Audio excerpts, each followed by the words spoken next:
What's up, you guys? Welcome back to my channel. I am Keith, your man of letters. First things first, some preliminaries. I'm gonna shoot these videos, and then within 48 hours of me shooting these videos, I will do a live where you guys can come in and ask questions. You can still leave comments on the channel as you normally do to give your 2 cents, but it'll be a lot better and useful if we have an open discussion. So if you're new to the channel and you find yourself here, thank you. I thank you in advance for subscribing. And once you do, hit the notification bell so that you can be notified when we do the live version of this video. So you can, again, give your 2 cents. You can tell me how much you liked it. You can tell me how much of an asshole I am. Whatever it is that people do on YouTube with each other. That being said, we'll begin. The first, intuition. Always trust your intuition. Always go with your gut. Never use your mind. Thinking is bad. Thinking is the devil. Thinking is the bane of all bad things. And always go with your intuition, your gut, your feelings, in other words. Call complete bullshit on this. This is what we call dogma. There's dogma in the spiritual world. There's dogma in the religious world. There's dogma in the political world. Did I say scientific world? Basically what dogma is a set of beliefs taken for granted based off of no evidence, no proof, no anything. So we raise a whole group of people and we say that this is truth and everyone takes it for granted at face value. Using your intuition, for example, is one of those. We always hear use your intuition and thinking is bad. This could not be further from the truth. You guys, this could not be further from the truth. Your intuition can be hijacked. And I write extensively about this in my book, which you can find in the description, amongst a whole bunch of other things. Your intuition can be, and will be, and has been thoroughly hijacked. Here's a good example. There's another book. It's called Influence, written by Robert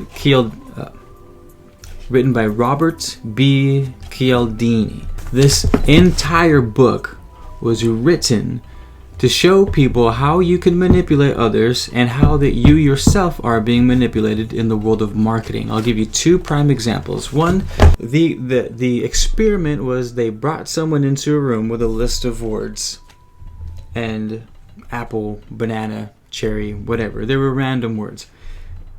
Depending upon the color of the pencil they gave the person and the color that was predominantly in the room would influence their decision on the word they picked. They would say, hey, use your gut and pick the first one. Use your intuition. What does your intuition tell you to pick? If the person's pen was yellow, then more times than not, he would pick the word banana. They would ask you, did you use your intuition? They would say, yeah, I used my intuition. It was my gut feeling. I went with banana. Well, not really. His choice was influenced by his circumstances, by his surroundings. So what he called his intuition, the scientists were easily able to control his ass like a little monkey. Right, so that's one perfect example. Another one was the same thing. Basically, they did this. They were in a grocery store and they had wine selections.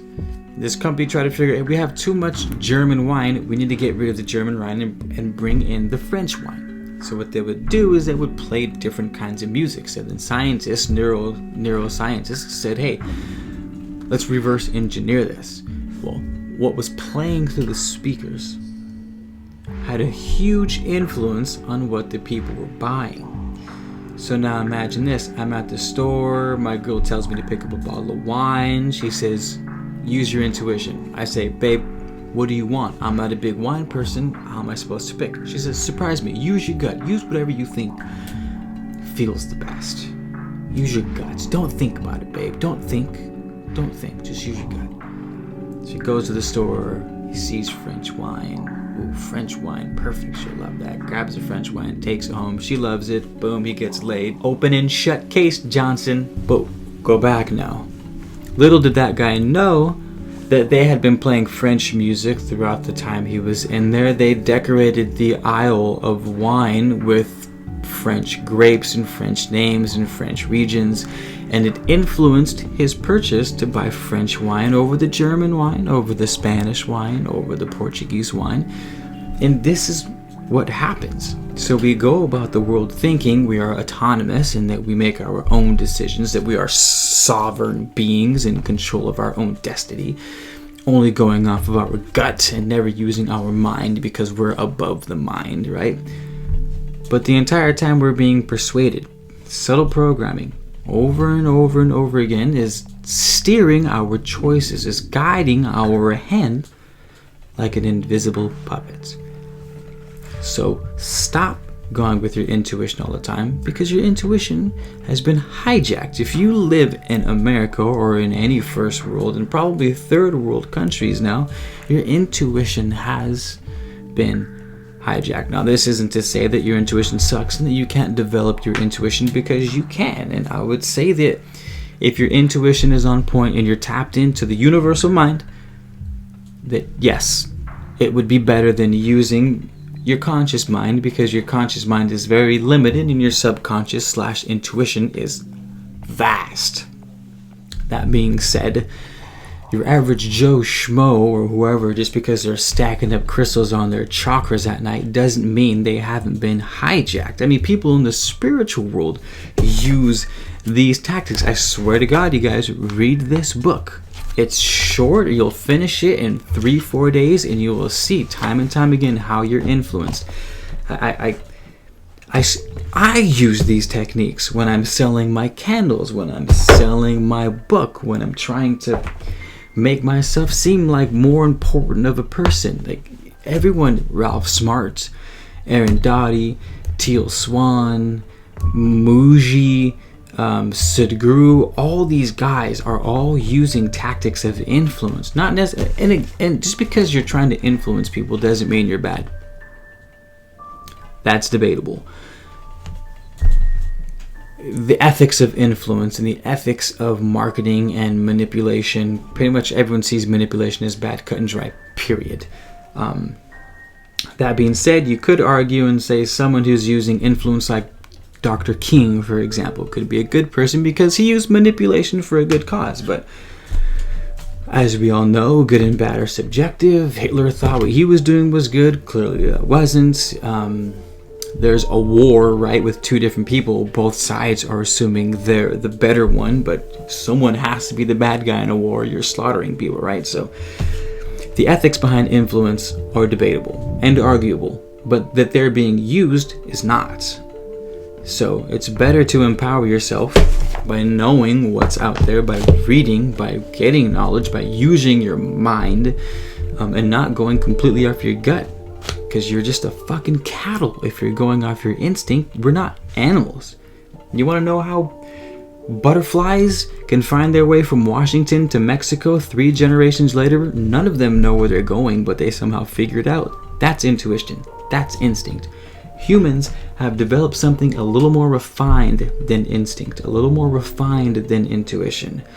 Intuition is great, but what humanity has done is they've been able to take a lens to their intuition and really refine what it is that they know and what it is that the other side is trying to tell them. It's why we can invent candles. It's why we can write books. It's why we can make a camera lens so that I can play this video to 2 million people at the same exact time. This is our conscious mind, our refined mind. Our limited mind is able to focus energy and multiply, amplify that. So stop hating on the fucking mind, right? The intuition is vast and it's powerful and it's extremely useful, but only if you've learned how to use it. Read, get some knowledge, stop believing in dogma. 2, the second one, ego.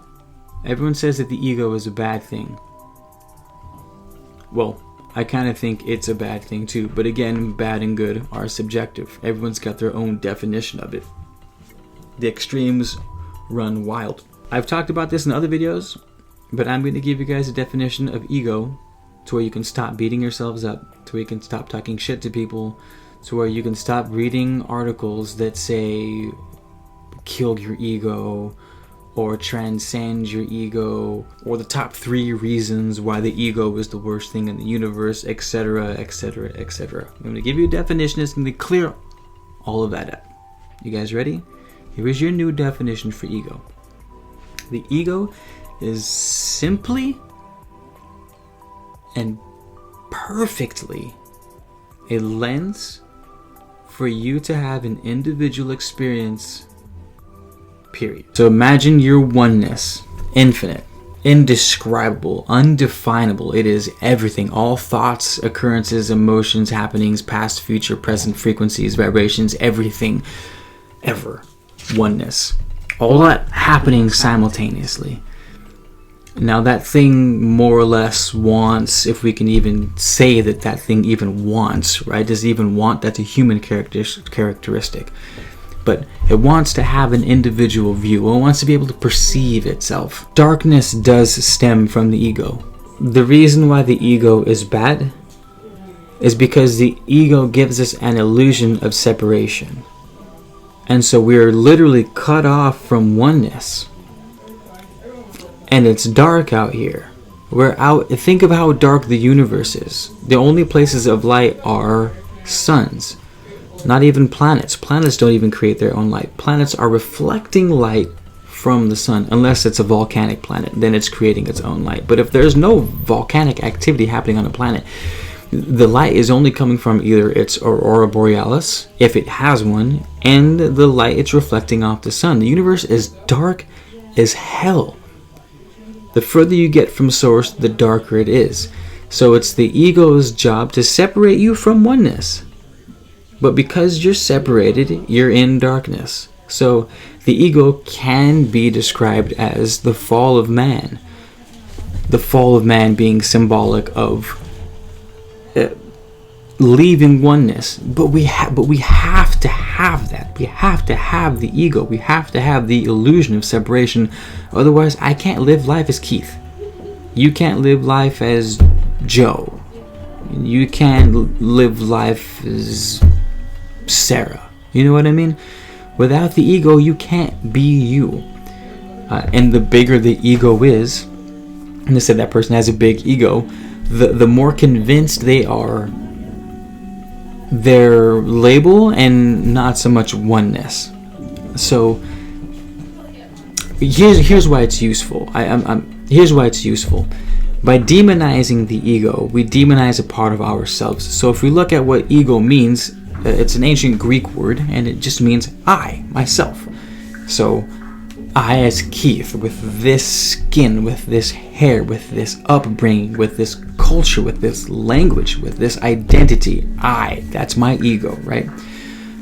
So think about the contrast. Think about the hypocrisy of the spiritual world when they on one hand demonize the ego, and on the other hand they tell you love yourself, love your hair color, love your eyes, love your weight, love your speech, love everything about you because you're so perfect. And you are.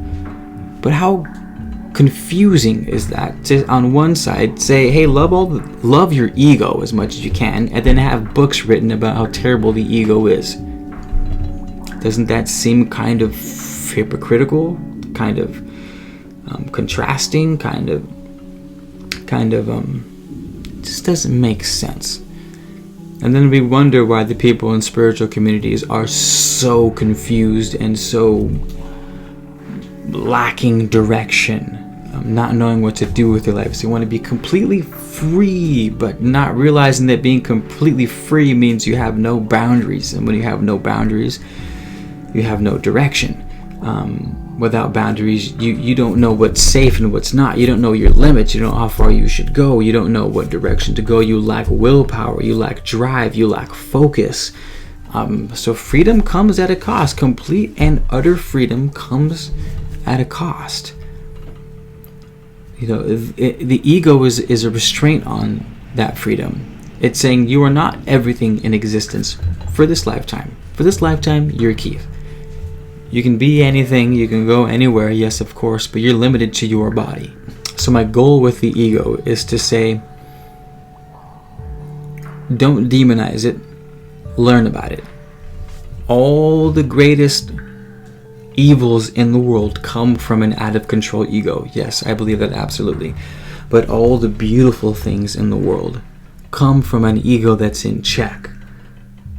I honestly believe that. I believe that nature always balances itself. If the most heinous crimes can come from the ego, then I believe the most beautiful achievements can also come from the ego. Right? No more demonizing the ego. The third, I want to go with saying that all is love. That everything is love. And if I have enough time to describe this. Okay, in the spiritual community, we believe that everything that exists has a pole. Everything is under polarity. Everything that comes into existence has an opposite. You can't have cold without hot. You can't have courage without fear. You can't have happiness without sadness. Love is included in that. You can't have love without hate.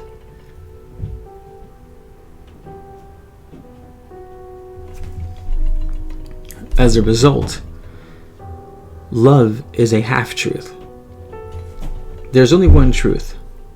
Reality, oneness, whatever that undefinable thing is. Love is no exception to this. Because love implies hate. So I'm going to go backwards just a little bit. Bear with me, you guys. This is going to make a lot of sense, I promise. In order to have an experience of something in this reality, you have to have an opposite in which to define it. We exist by that which defines us. Okay, you got that? Is that? So, we only know what cold is because we know what heat is. We know what sadness is because of happiness. And we, too, know what love is because of hate. We could say that the negative pole is a lack of, so we could say hate is just a lack of love, sadness is just a lack of happiness. We could, but that doesn't take away that there are things in this world that we would classify as hate. Also, love and hate are subjective. What one person calls love, another person could call an addiction. Think of all the war crimes we've done in the name of love. Our gods that we claim to love, yet we kill millions in the name of. Think of how many people are murdered because the person that they love cheated on them and then they stabbed them in their sleep, right? Love is not always a good thing. Sometimes love is hate and sometimes hate is love. Anything extending from source, existing out here, is a half-truth. It is true and it is not true. Love is true and it is not true. Sadness is true and it is not true. It is a half-truth. The only real truth is the thing that is never changing. Oneness, God, energy, whatever you believe that undefinable thing is, that's the only truth. That's the only unchanging reality from which everything else comes from. The reason why that's important is because too many people get hung up on the idea of love and they want to believe that it's all love, everything's love, it's all love, it's all love, it's all love, and then they see something really, really awful happen. Like the massacre of a few million people by Hitler. And they say, well, if it's all love, how do you explain that? If it's all love, how do you explain children getting raped? If it's all love, how do you explain my 18-year-old son dying in a car accident because he was hit by a drunk driver?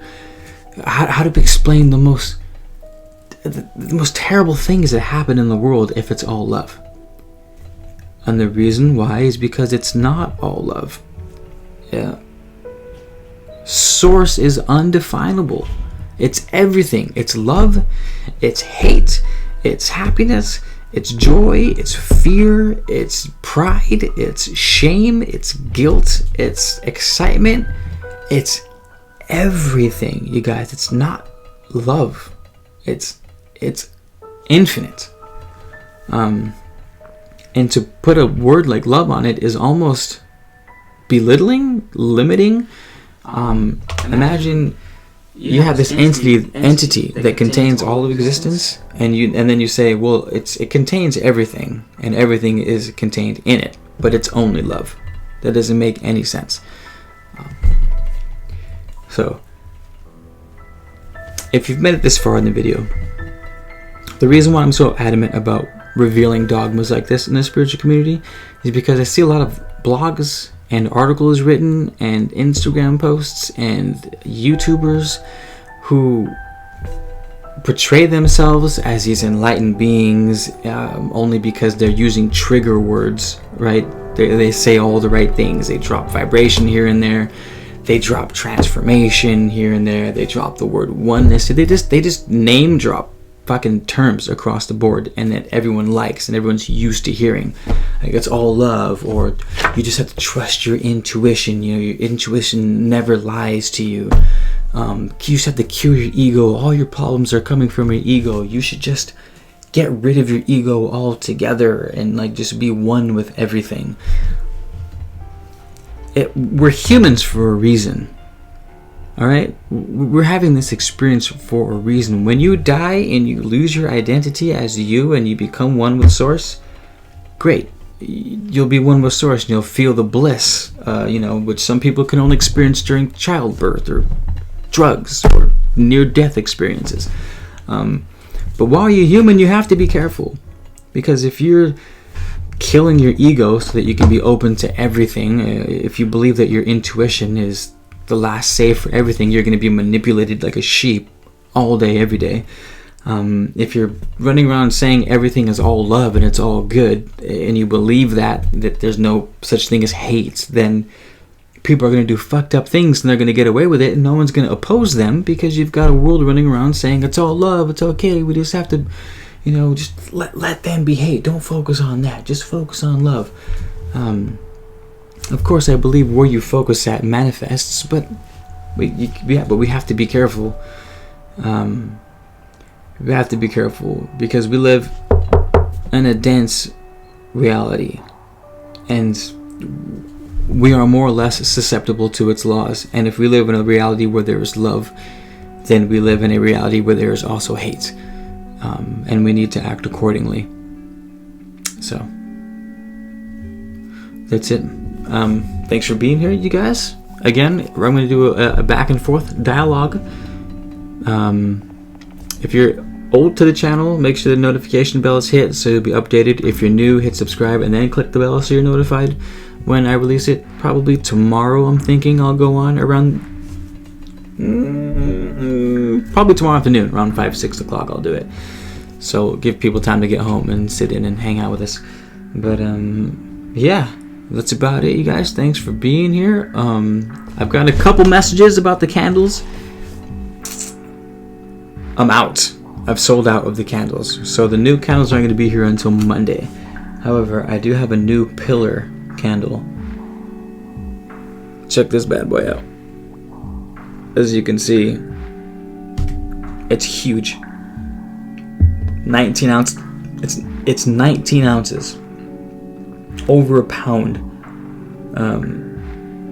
Burns for like 60 hours if you take care of it. 60 plus hours it'll burn. Beeswax, hit me up if you want them. They'll be ready in a couple of days. Pre-order them with me so that they don't sell out quickly again. They're mad nice. They're going so well. They burn so well. All beeswax, essential oil, organic, left and right. All the bells and whistles. Yeah, I'll talk to you guys in the next video. Take it easy. Thanks.